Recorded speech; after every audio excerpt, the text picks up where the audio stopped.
அனைவருக்கும் வணக்கம். நம்ம டெய்லியும் banking and SSC point of வியூல 5 கொஸ்டின்ஸ் கரண்ட் அஃபேர்ஸ்ல இருந்து பார்க்குறோம். இன்னைக்கு என்ன கொஸ்டின்ஸ் இருக்கு அப்படிங்கிறத பார்ப்போம். First one, choose the correct statement regarding UNFPA report on Indian population அப்படின்னு சொல்லி கேட்டிருக்காங்க. So Indian population report base பண்ணி பார்க்குறப்ப யுஎன்எஃபிஏ வந்து ரிலீஸ் பண்ணியிருக்காங்க. அதுல இந்தியாவோட டிஎஃப்ஆர் டோட்டல் ஃபெர்டிலிட்டி ரேட் 1.9 அப்படின்னு சொல்லி கொடுத்துருக்காங்க. கரெக்ட் தான்.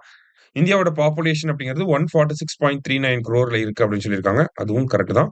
அடுத்தது India's population will start to decline after 40 years அப்படின்னு சொல்லி கொடுத்துருக்காங்க. 40 வருஷம் கழிச்சு, அதாவது இந்தியாவோட பாப்புலேஷன் 146 crore இருக்கு.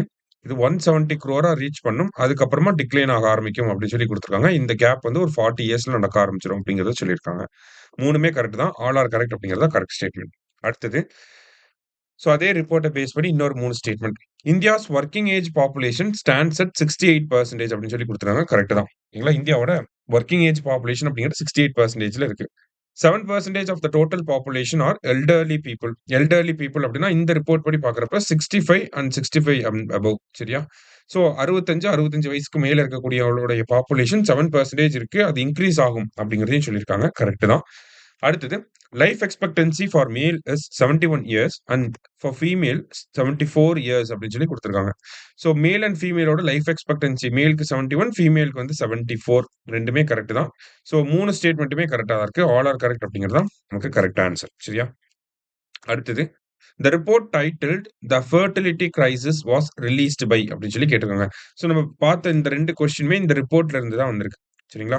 ஸோ யுஎன்எஃபிஏ அவங்களோட இயர்லி பாப்புலேஷன் ரிப்போர்ட்க்கு இந்த வருஷம் என்ன பேர் வச்சிருக்காங்க அப்படின்னா, ஃபெர்டிலிட்டி கிரைசிஸ் அப்படின்னு சொல்லி பேர் வச்சிருக்காங்க. பிகாஸ் இன்டர்நேஷனல் லெவல்ல பார்க்குறப்ப அந்த ஃபெர்டிலிட்டி ரேட் அப்படிங்கிறது டிக்ளைன் ஆயிட்டே இருக்கு. ஸோ அதனால தான் ஃபெர்டிலிட்டி கிரைசிஸ் அப்படின்னு சொல்லி பேர் வச்சிருக்காங்க. சரியா? அடுத்தது, Astra MK3 missile is named as அப்படின்னு சொல்லி கேட்டிருக்காங்க.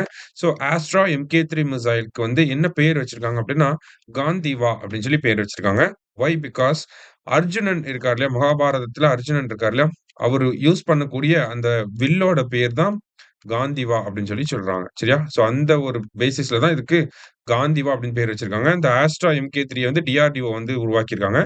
350 கிலோமீட்டர் இதோட ரேஞ்ச் அப்படிங்கிறது 350 கிலோமீட்டர். இது வந்து ஒரு ஏர் டு ஏர் மிசைலா இருக்கு. சரிங்களா? Air to air missile. லாஸ்ட்டா, world anti child labour day is observed on அப்படின்னு சொல்லி கேட்டிருக்காங்க. So world anti child labour day எப்போ அப்படின்னா ஜூன் 12. சரியா? ஸோ இன்னைக்கு 5 கொஸ்டின்ஸ் பார்த்துருக்கோம். தேங்க்யூ. Suresh IAS Academy.